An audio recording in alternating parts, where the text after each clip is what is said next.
হাজরিন, হযরত ইব্রাহিম আলাইহিস সালাতু ওয়াস সালাম এর জন্মলগ্ন থেকে আল্লাহ রাব্বুল আলামিন পরীক্ষা শুরু করলেন। কিতাবের মধ্যে পাওয়া যায় দীর্ঘ ৮৬ বছর পরে আল্লাহ তাআলা একটা সন্তান দান করলেন, যেই সন্তানের নাম হলো হযরত ইসমাঈল। জোরে বলেন সুবহানাল্লাহ।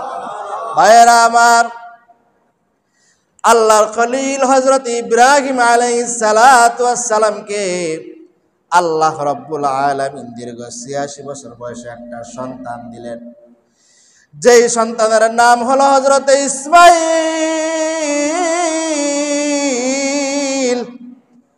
হযরত ইসমাঈল পয়গম্বরের বয়স যখন একটু বাড়তে শুরু করলো, হাঁটাহাঁটি শুরু করলো, আল্লাহ রাব্বুল আলামিন পয়গম্বর ইব্রাহিমকে ডাক দিয়া বলেন, ফালাম্মা বালাগা মাহুস সায়া ক্বালা ইয়া বুনাইয়া ইন্নী আরা ফিল মানাম আন্নী আযবাহুকা ফানজুর মাযা তারা। সূরা বলেন আল্লাহু আকবার। হযরত ইব্রাহিম পয়গম্বরকে আল্লাহ রাব্বুল আলামিন স্বপ্ন দেখায়, ও পয়গম্বর ইব্রাহিম, আপনার সবচাইতে প্রিয় বস্তুটা আমার নামে উৎসর্গ করেন। সকাল বেলা হযরত ইব্রাহিম পয়গম্বর ঘুম থেকে উঠিয়া ১০০ উট আল্লাহ তাআলার জন্য জবাই করে দিলেন। জোরে বলেন না আল্লাহু আকবার। পরের দিন আবার স্বপ্ন দেখলেন, হে আমার খলিল, তোমার সবচাইতে প্রিয় বস্তুগুলা আমার নামে উৎসর্গ করো। এরকম ভাবে ঘুম থেকে সকালবেলা উঠিয়া আল্লাহর পয়গম্বর ইব্রাহিম আলাইহিস সালাতু ওয়াস সালাম আবার ১০০ উট কুরবানি করে দিলেন। জোরে বলেন আল্লাহু আকবার। পরের দিন আবার স্বপ্ন দেখে আল্লাহ তাআলা ডাক দিয়া বলে, ইব্রাহিম, হে আমার খলিল, তোমার সবচাইতে প্রিয় বস্তুটি আমার নামে উৎসর্গ করো।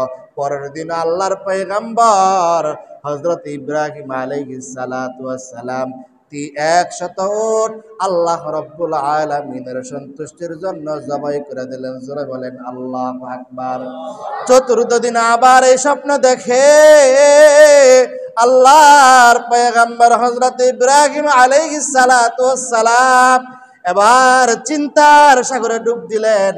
আহারে, আমি ৩ দিন যাবত এই স্বপ্ন দেখতেছি, প্রতিদিন সকালবেলা উঠিয়া আমার প্রিয় বস্তুগুলো আমি আল্লাহর নামে জবাই করে দেই। ৩০০ উট একে একে ৩০০ উট আমি জবাই করে দিলাম। এরপর আমি আল্লাহ তাআলা আমাকে এই স্বপ্ন দেখায়, আমার মনে হয় ৮৬ বছর বয়সে যে সন্তান আল্লাহ তাআলা আমাকে দান করলেন, লম্বা চূড়া আলোচনা, সেই ইসমাঈলকে আল্লাহ তাআলা মনে হয় চায়। পরের দিন এরকম ইসমাঈলের কাছে যায়। ইসমাঈল পয়গম্বর বাবা ইব্রাহিম খলিলুল্লাহকে দেখা চিনতে পারছেন, কারণ ইব্রাহিম পয়গম্বরের দেহের মধ্যে যে জামা, এরকম একটা জামা ঘরের মধ্যে আছে, ওই যে ছোট্ট কালে বাবা হযরত ইসমাঈল আলাইহিস সালাতু ওয়াস সালামকে এবং তার মা হাজরা আলাইহিস সালাতু ওয়াস সালামকে মরুভূমির মধ্যে রাইখা, বনবাস রাইখা ইব্রাহিম পয়গম্বর চলে গেছিলেন। দীর্ঘ ১২ থেকে ১৩ বছর ওই মা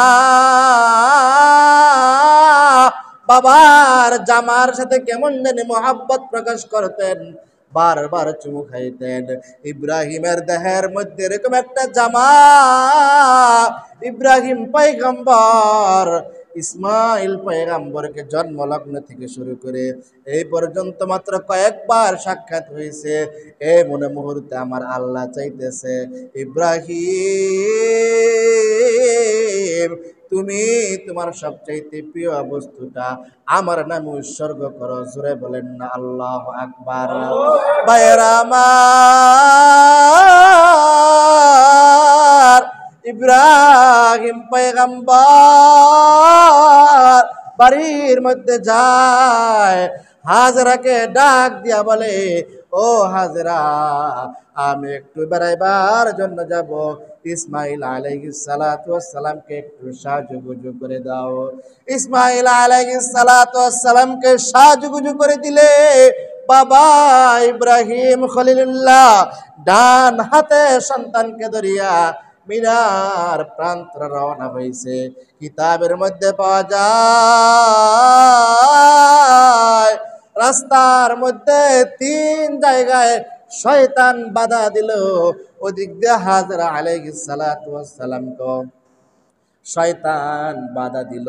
ইব্রাহিম খলিল ডাক দিয়া বলে, না না, আল্লাহ তাআলা যে হুকুম করেছেন আমি এই হুকুম পালন করব।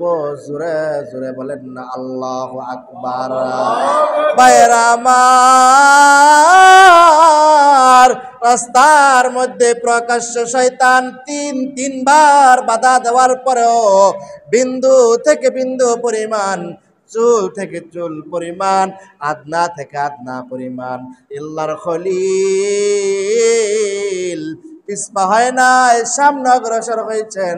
মিনার প্রান্তরে পৌঁছার পর আল্লাহ রাব্বুল আলামিনের খলিল হযরত ইব্রাহিম আলাইহিস সালাতু ওয়াস সালামকে ডাক দিয়া বলে, ও ইসমাইল, ফালাম্মা বালাগা মাউস সায়া قال يا بني إني أرى في المنام أني أذبحك فانظر ماذا ترى। সুরে বলেন না আল্লাহু আকবার।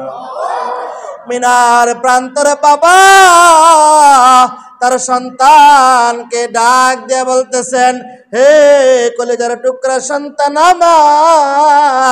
আমার আল্লাহ স্বপ্ন দেখাইছেন আমি যেন তোমাকে আল্লাহ তাআলার জন্য জবাই করে দেই। জোরে বলেন না আল্লাহু আকবার।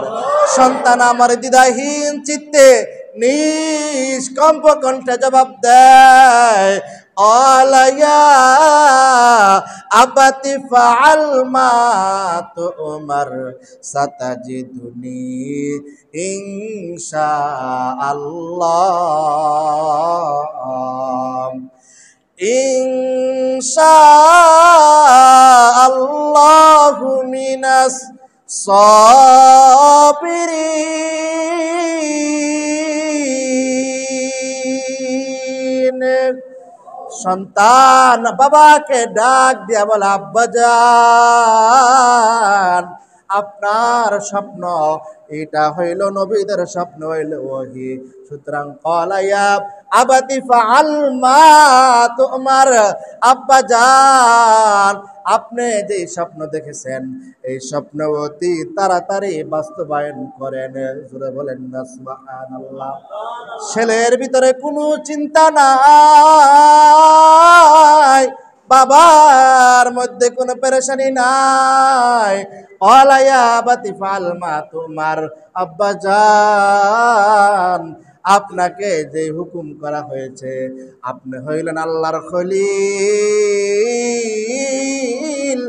আমি হইলাম খলিলের সন্তান।